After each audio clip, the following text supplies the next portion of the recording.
Hi అండి, అందరికీ నమస్కారము. ఈరోజు మనం మెంతి టమాటా కర్రీ తయారీ విధానం చూద్దాము. మెంతి ఆరోగ్యానికి చాలా మంచిదండి. చూడండి, నేను మెంతి తీసుకున్నాను. ఇది నేను కట్ చేసుకున్నాను కడుక్కుని. తర్వాత ఇప్పుడు టమాటాలు, అదేవిధంగా ఉల్లిగడ్డ, పచ్చిమిరపకాయలు, కొత్తిమీర, కరివేపాకు తీసుకున్నాను. ఇప్పుడు మనము దీని తయారీ విధానం చూద్దాం. చూడండి, మనము మూకుడు పైన గ్యాస్ పైన మూకుడు పెట్టేసుకుని ఇందులో ఆయిల్ వేసుకున్నాను. కొన్ని ఆవాలు మరియు జీలకర్ర వేసుకున్నానండి. అదేవిధంగా అందులో ఉల్లిగడ్డలు వేసుకుంటున్నాను.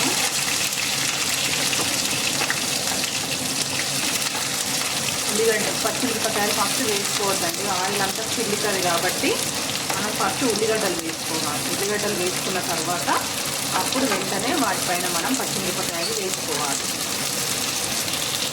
మెంతి ఆరోగ్యానికి ఎంత మంచిదో మీకు తెలుసు, నేను చెప్పాల్సిన అవసరం లేదండి. ఇప్పుడు మనకు సీజన్ కాబట్టి ఈ సీజన్లో ఏవైతే ఆకుకూరలు ఎక్కువగా దొరుకుతాయో వాటిని మనము తీసుకోవాలి. ఇది కంటి చూపుకు మంచిదండి. జుట్టు రావటానికి కూడా ఇది చాలా మంచిది. జుట్టు రాలేదు ఇది ఎక్కువగా తీసుకున్నట్టయితే. ఇది ఫ్రై అయిన తర్వాత ఫ్రై అయ్యేటప్పుడు మనము అందులో కొంచెము సాల్ట్ వేసుకుందాము, కొంచెం ఉప్పు వేసుకుందాము. వేసుకున్న తర్వాత కొంచెం పసుపు వేసుకుందాము. వేసుకొని మళ్ళీ దీన్ని చక్కగా కలుపుకుందాము. కలుపుకున్న తర్వాత ఇప్పుడు మనం మెంతి ఇందులో వేసేసుకుందాము. మన మెంతి మొత్తం ఇందులో వేసుకున్నాము. ఇప్పుడు దీన్ని గ్యాస్ సిమ్లో పెట్టుకొని దీన్ని కొంచెము పచ్చిదనం పోయేంత వరకు దీన్ని మగ్గనిద్దాము. దీనిపైన ఇప్పుడు మనము మూత పెట్టుకుందాము. చూడండి, మూత తీసుకొని చూసుకుందాము.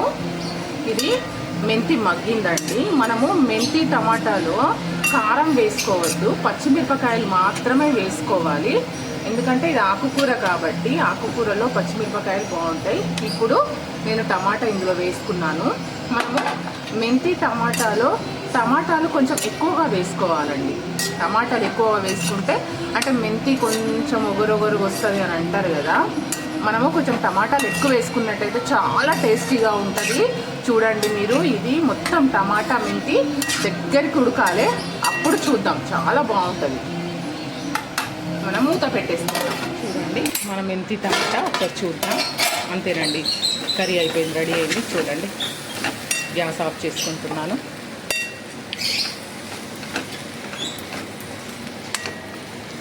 ఇప్పుడు మనము సర్వ్ చేసుకోవడమేనండి. వేడివేడి అన్నంలోకి తింటే చాలా బాగుంటుంది.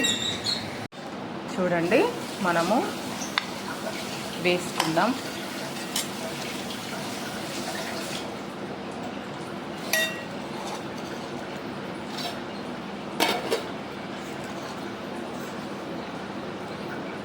చాలా టేస్టీగా ఉంటుందండి. మళ్ళీ ఆరోగ్యానికి కూడా చాలా మంచిది కాబట్టి చూడండి, మీరు కూడా ఈ రకంగా మెంతి టమాటా కర్రీ చేసుకొని తినండి, చాలా మంచిదండి. చూడండి, థ్యాంక్ యూ అండి. Thank you for watching.